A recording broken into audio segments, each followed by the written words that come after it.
அட ஆமாம்ல அப்படின்ற மாதிரியான ஒரு டாபிக் தான் நாம் இன்னைக்கு பார்க்க போகிறோம். இந்த அவசரமான உலகத்தில் சில சமயம் நமக்கு என்ன வேணும், எதுக்கு ஓடுறோம், என்ன தேடுறோன்னு தெரியாமலே நம்மள சில பேர் ஓடிக்கிட்டு தான் இருக்கோம்.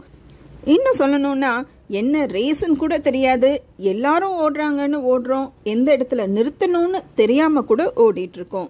ஒரு நிமிஷம் நின்று இது நமக்கான ரேஸ் தானான்னு அப்பப்போ நம்ம செக் பண்ணிக்கணும். இந்த செல்ஃப் அனலைஸ் நாம பண்ணிக்கணும்.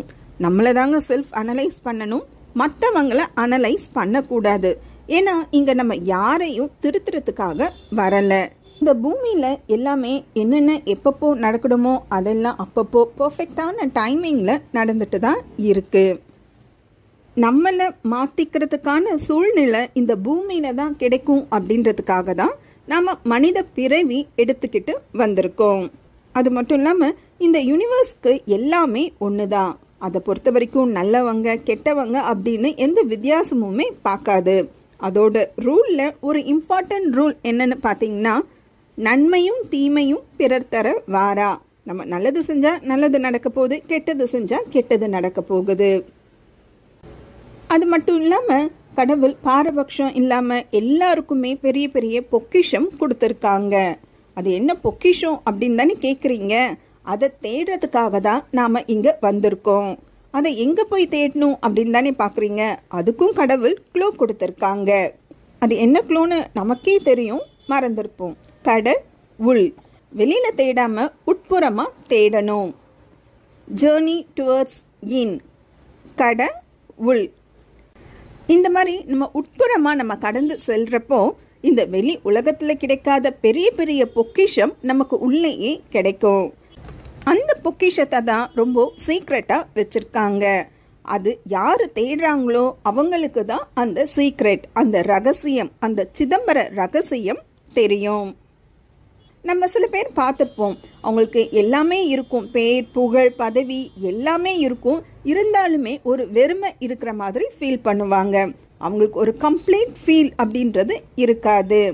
நமக்கு எப்போ அந்த கம்ப்ளீட் ஃபீல் கிடைக்கும் அப்படின்னு பார்த்தீங்கன்னா, நம்மளே நாம அமைதியா எண்ணங்கள் இல்லாம வச்சிட்டு இருக்கப்போ நம்மளுடைய மூலாதாரால இருக்க சக்தி மேலே எழும்பி சகஸ்டால இருக்க சிவத்தோட ஐக்கியம் ஆகிறப்போ நமக்கு அந்த கம்ப்ளீட் ஃபீல் அப்படின்றது நமக்கு கிடைக்கும்.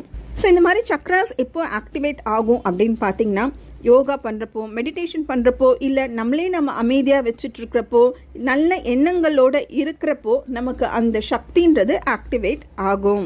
இந்த மாதிரி ஒரு பேலன்ஸ்டு ஸ்டேட்ல தான் நமக்கு ஒரு இந்த கம்ப்ளீட் சாட்டிஸ்ஃபேக்ஷன் ஃபீல் அப்படின்றதே நமக்கு கிடைக்கும்.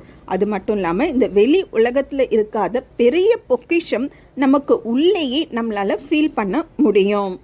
ஸோ இந்த மாதிரி ஒரு கம்ப்ளீட் ஒரு சாட்டிஸ்ஃபேக்ஷன் ஃபீல் நமக்கும் கிடைக்கணும் அப்படின்னா நமக்கான டைம் நாம டெய்லி எடுத்துக்கணும். அப்போதான் நமக்கு ஒரு கம்ப்ளீட் ஒரு சாட்டிஸ்ஃபேக்ஷன் ஃபீல் கிடைக்கும். நமக்கே தெரியும், நமக்கு இந்த பேர் புகழ் இதெல்லாம் கிடைச்சா கூட இதெல்லாம் நம்ம யார்கிட்ட நிரூபிக்க போறோம்? நம்மள மாதிரி இருக்க சக மனிதர்கள் கிட்ட தானே. சில சமயம் அவங்கள பார்த்தா இவங்களுக்கு ப்ரூவ் பண்ணவா நம்ம இவ்வளோ டைம் வேஸ்ட் பண்ணிட்டோன்னு கூட நமக்கு தோணும். ஸோ நம்ம நல்ல பேர் யார்கிட்ட வாங்கணும் அப்படின்னா கடவுள்கிட்ட வாங்கினா மட்டும் போதும். ஸோ நமக்கும் அந்த மாதிரி ஒரு கம்ப்ளீட் சாட்டிஸ்ஃபேக்ஷன் ஃபீல் கிடைக்கணும் அப்படின்னா வயசானதுக்கு அப்புறம் தான் கடவுளை தேடணும்னு இல்லாம டெய்லியுமே நமக்காக கொஞ்ச நேரம் நாம தனிமையில நாம ஸ்பெண்ட் பண்ணணும். ஏன்னா இந்த பூமிக்கு நம்ம தனியா தான் வந்தோம், தனியா தான் போக போறோம். நம்மளே கொஞ்சம் தனியா யோசிச்சு பார்த்தா தெரியும், நம்ம இருந்தாலும் இல்லாட்டியும் என்னென்ன எப்பப்போ நடக்கணுமோ அதெல்லாம் கண்டிப்பா நடந்துகிட்டே தான் இருக்கும். ஸோ நமக்காக கொஞ்ச நேரம் நம்ம தனியா ஸ்பெண்ட் பண்றதுல எந்த தப்பும் இல்லையே. ஸோ நாமளும் மெடிடேஷன், யோகா, தியானம் இந்த மாதிரி ஏதாவது ஒரு பயிற்சியில் நமக்காக நம்ம ஈடுபடணும். நெக்ஸ்ட் வீடியோவில் மீட் பண்ணுறேன். ஜெய் சாய்ராம்.